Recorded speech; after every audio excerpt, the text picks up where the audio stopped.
모평균의 추정에 대해서 한번 알아볼게요. 자, 우리가 X반 앞에서 배웠죠. 표본평균이었죠. 자, 요 표본평균을 이용해서 우리는 모평균을 추정을 할 겁니다. 어떤 범위로 추정을 할 거예요. 어떤 범위로.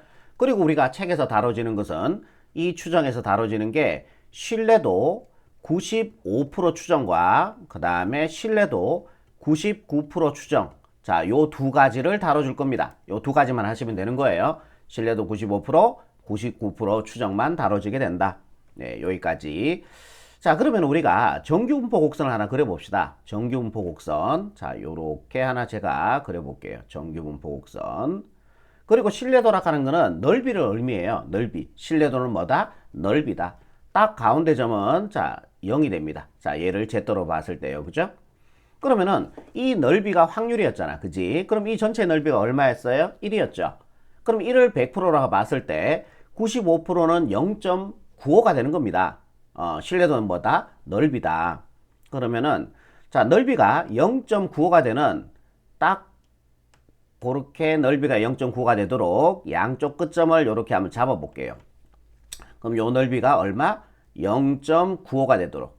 자, 요 넓이가 0.9가 되도록 하는 양쪽 끝점을 한번 잡아 봅시다. 그러면은 딱 반. 그러니까 반. 요거 있죠. 딱 반의 넓이는 얼마가 되겠습니까? 0.95의 반이니까 자, 0.95를 반해주면 얼마 될까요? 0.475가 나오겠죠. 그러니까 요 넓이가 0.475가 되도록 하는 자, 여기 Z값을 한번 구해볼게요. 여러분들 책 제일 뒤쪽에 보시면은 정규분포표가 나와 있어요. 그죠? 그러면 얼마라고? 자, 다시 자, 0.475입니다. 0.475가 되는 여기에 Z값을 구하겠다라는 얘기죠. 0.475 기억하세요. 자, 0.475. 자, 0.475가 여기 있네요. 자, 0.475 여기 있죠. 네, 제가 조금만 줄여드릴게요. 네. 자, 0.475가 여기 있습니다. 그때 왼쪽으로 쭉 한번 가보세요. 자, 그러면은 얼마 나와요? 1.9가 나오죠. 예, 소수 첫째 자리까지는 1.99. 자, 위로 가보세요. 위로 가주니까 소수 둘째 자리는 얼마 나와요? 0.06이니까 둘째 자리가 6이 되는 거예요.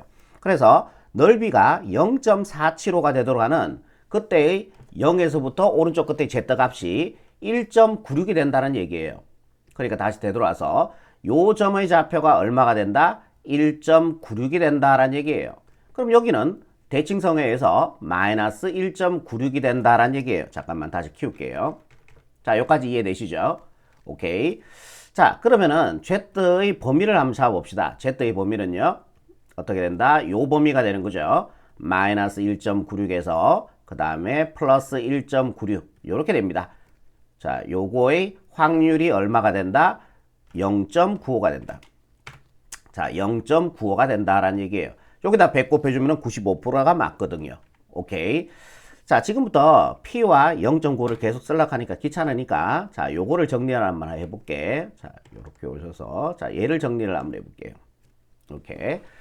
그럼 Z값을 우리가 이렇게 써도 되나?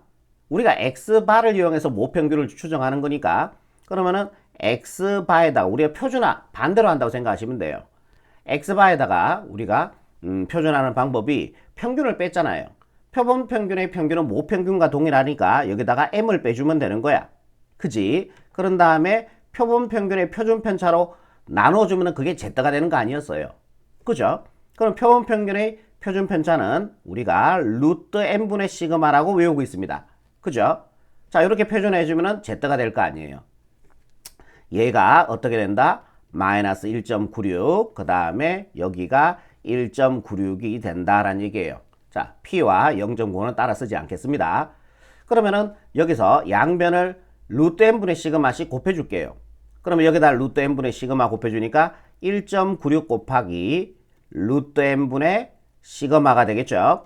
자, 여기다 루트 n분의 시그마 곱해주면은 약분이 되고 자, 분자만 남을 거예요. x바 마이너스 m이 되고 이해되시죠? 그 다음에 여기도 루트 n분의 시그마 곱해줘야 되니까 1.96 곱하기 루트 n분의 시그마 이렇게 될 거다라는 얘기죠. 그리고 양변에다가 마이너스 1씩 곱할게요. 자, 여기다 마이너스 1 곱해주면 플러스가 되는데 자, 음수를 곱했으니까 부동은 바뀌어야 돼. 그게 이쪽으로 와주면 돼. 그게 부동은 바뀐 거야. 그럼 여기다 마이너스 1 곱했는 게 마이너스 1.96 곱하기 루트 n분의 시그마.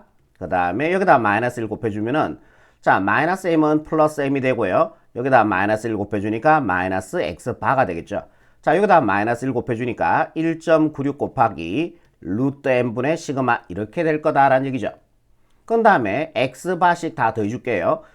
자 여기다 x바 더해주면은 x바 마이너스 1.96 곱하기 루트 n분의 시그마가 될 거고요. 자 여기다 x바 더해주면 날라가겠죠. 그래서 m만 남고 자 여기다가 x바 더해주니까 x바 플러스 1.96 곱하기 루트 n분의 시그마가 됩니다.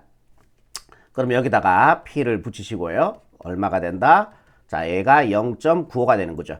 자 얘가 바로 95%에 대한 모평균의 추정이다 라고 얘기하는 거예요. 그리고 우리가 답을 적을 때는 자 p하고 얘는 빼고요. 자 요렇게만 적어주시면 답이 되는 거예요. 오케이. 여러분들이 첫 번째 외워야 될 공식은 얘가 됩니다. 얘가 돼요. 요게 신뢰도 95%에 대한 자 모평균의 추정이다 라고 얘기를 하는 겁니다. 오케이. 자 요까지 일단 이해되죠? 그러면은 우리가 95%였잖아. 99% 하면은 99% 하면은 이 넓이가 0.99가 돼야 되니까 조금 더 늘어나겠죠? 조금 더 늘어날 겁니다. 이렇게 얘가요. 99%는 그러면은 요 값도 아까 전과 동일하게 표를 보면은 자 여기가 2.58이 나올 거예요. 오케이. 표를 이렇게 따져보면은 2.58 나올 거는 똑같이 해주면은 그리고 요런 값들을 자 얘를 우리가 문제 풀 때 2라고 주기도 하고요. 외울 필요는 없어요. 자 요 값을 3이라고 줄 때도 있어요. 자 요런 값들을 0에서부터 오른쪽 끝에 있는 요 z 값을 우리는 신뢰 상수라 그래요. 그러니까 1.96 뭐 2.58 이런 것들을 신뢰 상수라고 얘기한다고. 자 신뢰 상수를 우리는 보통 k라고 둡니다. 그러니까 요게 변하는 수가 된다는 얘기죠. 요게 2. 나머지는 똑같고 얘가 2.58이 될 수도 있고 아니면 2가 될 수도 있고 3이 될 수도 있다라는 얘기예요. 그럼 우리가 공식으로 외울 때는 요게 변수니까 자 얘를 신뢰 상수라고 얘기하고 자 첫 번째 여러분들이 외워야 될 공식이 나옵니다. 그러면은 이렇게 외워주시면 되겠어요. x바 마이너스 요게 신뢰 상수를 그냥 k라고 두는 거죠. k 곱하기 루트 n분의 시그마 요렇게요. 그런 다음에 모평균 따라 적으시고요. 그 다음에 얘가 x바 플러스 k 곱하기 루트 n분의 시그마. 자 요게 모평균의 추정이 된다. 여러분들이 자 얘를 암기를 해주는 겁니다. 얘가 암기사항이에요. 꼭 기억하셔야 돼요. 예, 외울 수 있겠죠? 자 모평균의 추정은 x바 마이너스 k 곱하기 루트 n분의 시그마. 자 여기 평균 적으시고요. x바 플러스 k 곱하기 루트 n분의 시그마. 여기는 마이너스고 여기가 플러스. 그 나머지 외는 똑같죠. 예, 좌측과 우측이 똑같이 생깁니다. 일단 여기까지 하나 기억하시고요. 그러니까 모평균은 요 사이에 들어갈 것이다 라고 우리가 추정을 한 거예요. 오케이. 그러면 요렇게 한번 볼게요. 자 여기가 예를 들어서 x바 마이너스 k 곱하기 루트 n분의 시그마가 되고요.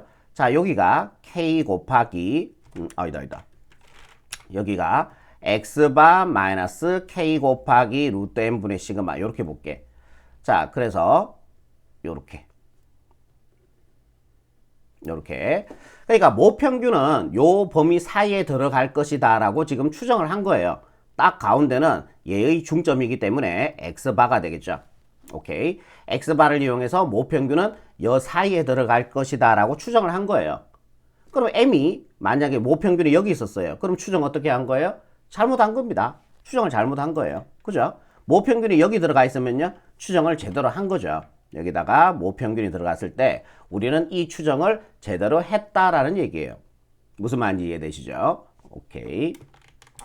그때 자, 이 길이 있죠. 자, 요 길이. 자, 요 길이를 우리는 뭐라고 얘기했냐면은 믿을 수 있는 구간의 길이라고 해서 신뢰 구간의 길이라고 얘기합니다. 요 길이를 갖다가. 자, 그래서 우리 신뢰 구간의 길이라고 공식 두 번째 공식이 나오는 거예요. 자, 신뢰 구간의 길이. 자, 요것도 공식으로 여러분들이 하나 암기를 해 주셔야 되는데 자, 신뢰 구간의 길이는요. 요 길이를 의미합니다. 믿을 수 있는 구간의 길이죠. 요 안에 모평균이 들어가면 우리는 추정을 잘한 것이 되니까 자, 요게 신뢰 구간의 길이가 되는데 자, 요 길이는 어떻게 해요? 요 길이는 큰 거에서 작은 거 빼주면은 요 길이가 나오는 거죠. 수직선 상에서의 두 점 사이 거리는. 자, 요 길이는 얘에서 얘를 빼주면 되는 거예요. 죄송합니다. 여기 플러스죠. 예, 여기 플러스죠. 그럼 얘에서 얘 빼주면은 x바 플러스 k 곱하기 루트 n분의 시그마가 되고요. 자, 거기다가 얘를 빼주면 되니까 보가 다 바뀌어주면 되죠. 마이너스 x바 플러스 k 곱하기 루트 n분의 시그마 이렇게 되는 거예요. 그러면 플러스 x바 마이너스 x바 사라지고요. 자, 똑같은 거 두 번 돼 있으니까 어떻게 됩니까? 2k 곱하기 루트 n분의 시그마가 바로 얘가 실내 구간의 길이가 되는 겁니다. 자, 얘는 지워버리고요. 자, 요 결론만 기억하도록 할게요. 자, 얘가 결론입니다. 두 번째 결론이에요. 여러분들 두 번째 외워주셔야 될 사항. 자, 실내 구간의 길이는 어떻게 된다? 2k 곱하기 루트 n분의 시그마. 길이가 좀, 그럼 좀 맞아 들어가요. 이렇게. 자, 실내 구간의 길이는 어떻게 된다? 2k 곱하기 루트 n분의 시그마. 실내 구간의 길이는요? 2k 곱하기 루트 n분의 시그마. 오케이, 좋아요. 자, 여기까지 됐죠? 암기는 두 개입니다. 지금 현재까지. 그러면은 모평균이 여기 들어갔잖아. 그럼 표본평균을 이용해서 모평균을 추정할 건데, 자, 요 차이가 생겼죠? 요 차이를 갖다가 우리는 뭐라고 얘기한다? 오차라고 얘기하는 거예요. 실제와의 차이를 얘기하는 거죠. 세 번째 마지막 공식인데, 오차는요, 여러분들, 자, 요 식을 한번 보세요. 요 식. 자, 요 식을 보시면은, 어디 갔냐? 요 식 보이시죠? 자, 요 식에서 우리가 오차가 나오는데, 자, 요 식을 우리가 요래 써도 되나? 그러니까, m-x바, 요렇게 해요. 그 다음에 얘는 작거나 같습니다. 1.96 곱하기 루트 n분의 시그마. 자, 이렇게 써도 상관없는 거 아니에요? 같은 식 아닙니까? 맞죠? 자, 절대값이 얘보다 작거나 같다 하면은 얘는 사이 범위니까 이렇게 표현할 수 있었던 거 아닙니까? 이해되죠? 이게 뭐예요? 모평균과 표본평균을 빼서 절대값을 씌우는 게 얘가 오차가 되는 거죠. 차이가 되는 거죠. 그 차이. 요 간격을 얘기한다라고 생각하시면 돼요. 오케이, 여기까지 이해되시겠죠? 그럼 요거를 1.96을 우리가 실내상수 K라고 쓰기로 약속했으니까, 자, 얘가 바로 오차가 되는 겁니다. 오차는 K 곱하기 루트 n분의 시그마보다 작거나 같다. 이렇게 돼요. 그럼 우리가 마지막에 세 번째 외워줘야 될 공식이 최대 오차입니다. 최대 오차가. 자, 최대 오차 구하는 공식은요, 보세요. 자, 이 오차가 얘보다 작거나 같잖아. 그러면 최대는 오차는요, 등호 성립할 때 최대 오차가 되는 거 아니에요? 맞죠? 그래서 K 곱하기 루트 n분의 시그마가 얘가 바로 최대 오차고 여러분들이 마지막으로 하나 외워주셔야 할 공식이 됩니다. 요까지 되겠죠? 외워야 될 거는 세 가지입니다. 요거. 자, 첫 번째, 모평균의 추정. 모평균의 추정. 자, 요거 하나 암기하시고요. 꼭. 그 다음에 실내 구간의 길이 2K 곱하기 루트 n분의 시그마. 2K 곱하기 루트 n분의 시그마. 요거 두 번째 암기해 주시고요. 최대 오차. 여기서 2만 뺀다고 생각하세요. K 곱하기 루트 n분의 시그마가 최대 오차가 된다라고 이렇게 세 가지만 기억해 주시면 되고, 마지막으로 하나만 더 할게요. 자, 우리가 X바를 이용해서 모평균을 추정하는 거지 않습니까? 그러니까 모평균을 모르는 상황에서 X바를 이용해서 모평균을 추정을 할 건데, 자, 여기서 예를 보면은 뭐예요? 모표준편자죠.